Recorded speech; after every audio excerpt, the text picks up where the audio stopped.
Honkai Star Rail is the latest game from miHoYo, the developer behind Genshin Impact. Having become such a big name in the gacha/anime game space, I think we should definitely check out what they are doing with this new title. And so far it's great, I am loving this screensaver. We might actually be stuck here.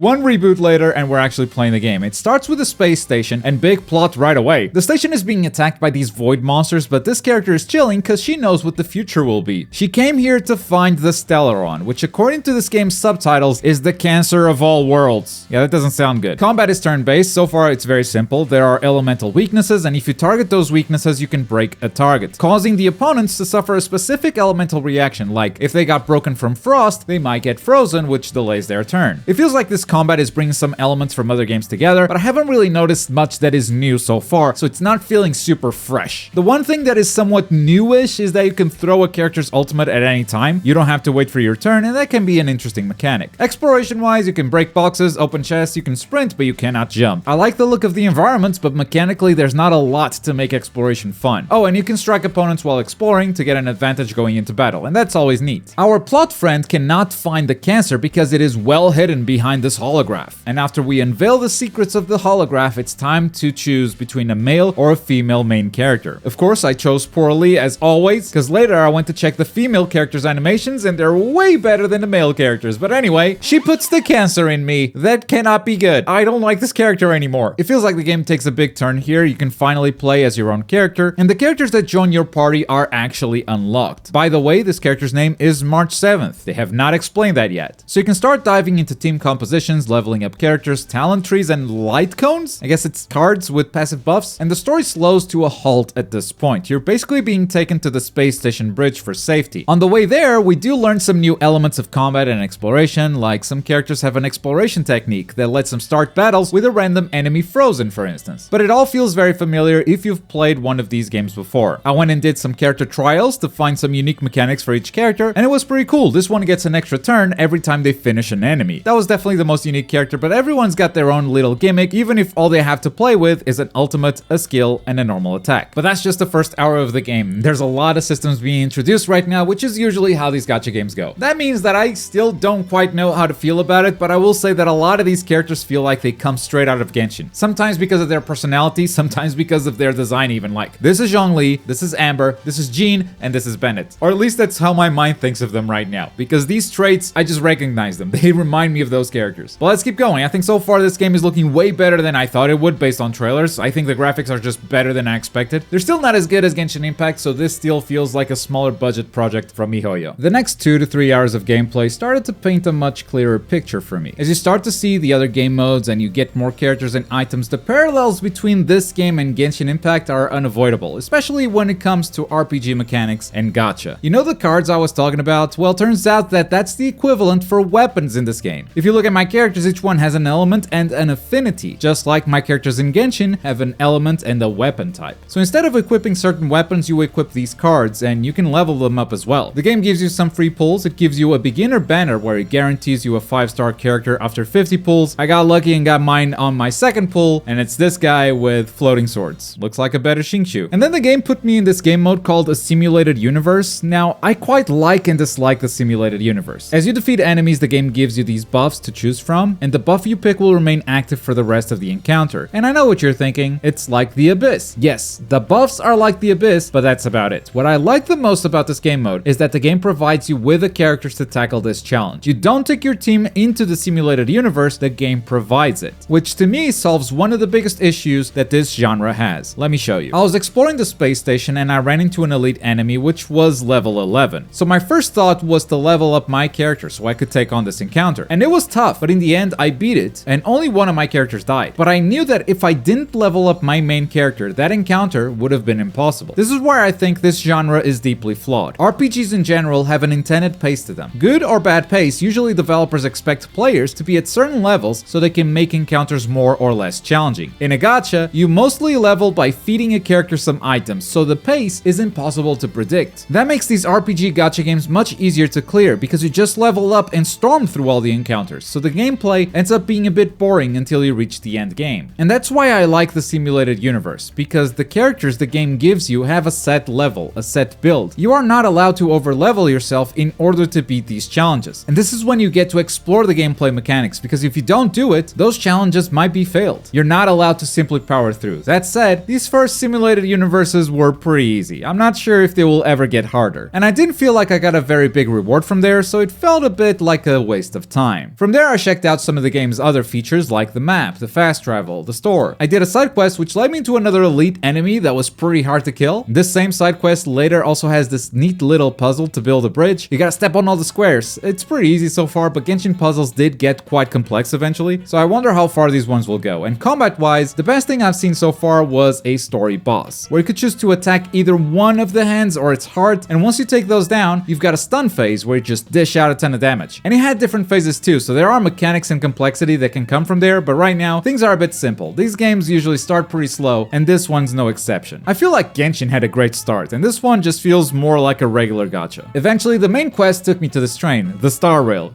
Get it? From the title, which seems to be sort of a hub. I thought the bridge was gonna be a hub too, so maybe you just get multiple hubs. I did wonder how this game was gonna do like different environments, and maybe the train is the thing that takes me from place to place. And this is where you get a big story dump. Basically, the crew of this train goes around and fixes space anomalies, which are usually caused by stellarons. Yes, the space cancer that you got inside of you. That's good to know what the job is. Oh, and by the way, she's called March 7th because that's when she was found floating in space and has no memory of what happened before March 7th.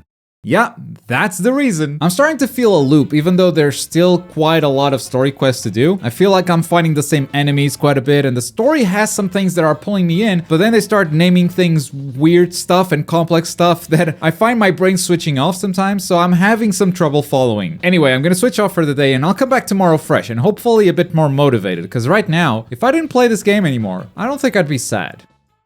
Okay, I went to bed at the worst of times. The game gets so much better from this point forward. I was wondering if they were just gonna do all these space environments all the time, but no, the train takes you to this different planet and you land on the planet, getting a snowy landscape. The enemies change immediately. Granted, in terms of mechanics, not much has changed, but at least you get some variety in design. You get to meet more characters and you make your way into a big city, which introduces even more puzzle elements. Man, what a twist. I'm actually loving this right now. It's also weird and unpredictable. For instance, there was a moment where the heroes go into a hotel. They spend the night, they needed to rest a little bit, and I decided to interact with this wardrobe, which is completely optional and out of the way. And my character just started overanalyzing the wardrobe and just wanted to jump in there. Just wanted to get in the wardrobe. And once inside, you get this text imagining that, ooh, there's some sounds outside. Maybe that's a hotel demon. Turns out I just scared the room service and that was it. But it's quirky like that. The story takes us into this dungeon-like space after we watch this really cool cutscene where I have to say, March, I'm sorry that I ever called you Amber.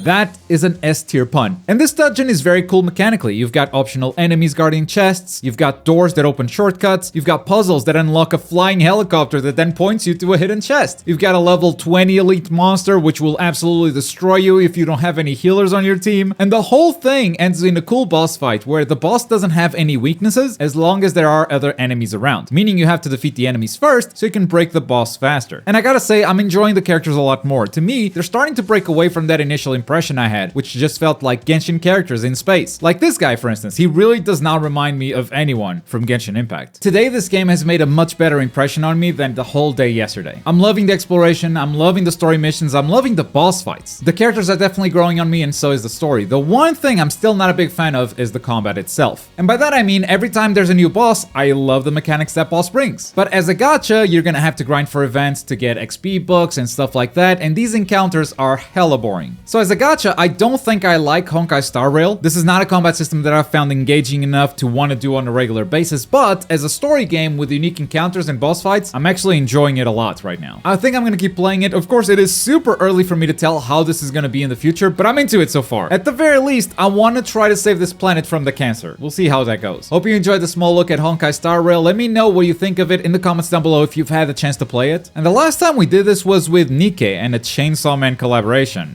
Check it out if you're curious. Thanks for watching. Bye.